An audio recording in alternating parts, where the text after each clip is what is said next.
In his response to the report by Adam Tolley, Rishi Sunak was repeatedly asked whether it was a good, worthy piece of work, and he would only say it was thorough.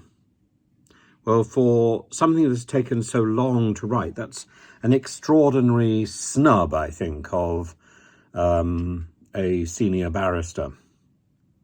And as for Rishi Sunak, further snubs.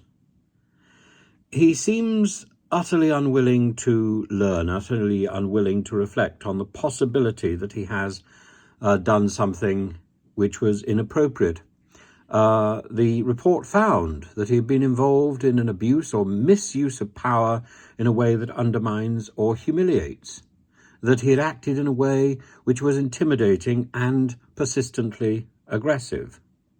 It found that there were 2 cases specifically where he had bullied, and yet he focused on the many cases where the judge was unable to confirm that he had bullied. 2 cases, 1 case is sufficient. And the problem really is that when you start looking at this whole issue in the light of Sunak rather than in the light of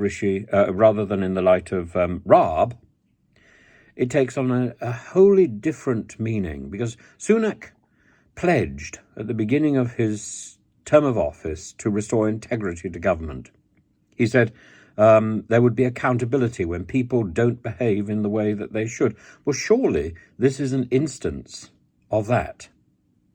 And yet Sunak tolerated, even enabled Raab, not only by giving him the post in the first place, but by allowing him to remain in position for 24 hours.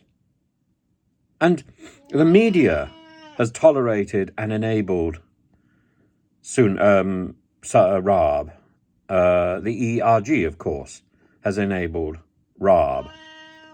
And he's called anyone who questions him into question. He's called them snowflakes. He's said that they're waging a campaign against him.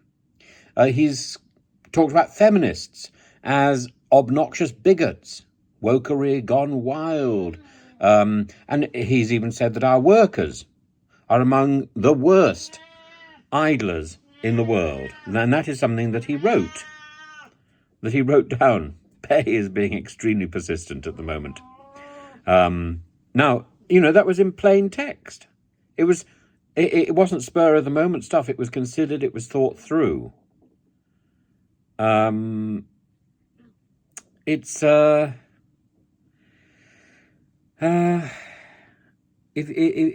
you take a few Sundays ago when he was interviewed by Laura Newsberg, Laura asked him if there was anything positive about plain speaking. She didn't even use the word bullying. Plain speaking. Yes, there's something positive about plain speaking, about being direct. What is plain speaking? Plain speaking is good. Bullying is not. But the shortcomings of the process, that's what Rishi Sunak focused on. Not the damage to the victims.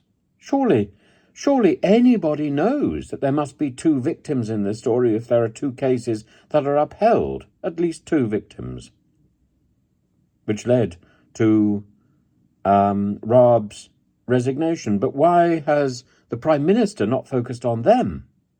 Why has Raab not focused on them? That is the statesmanship way to do things, to focus on the people who have suffered. And yet, Raab has been allowed to get away with a petulant whinge.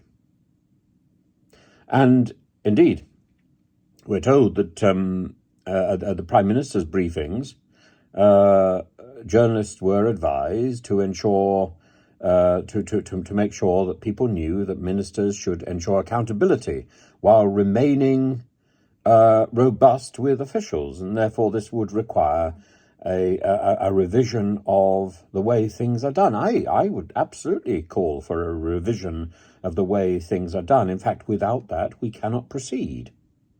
Because the way things have been done in the past have allowed people like Raab and Priti Patel to get away with making civil servants miserable beyond belief.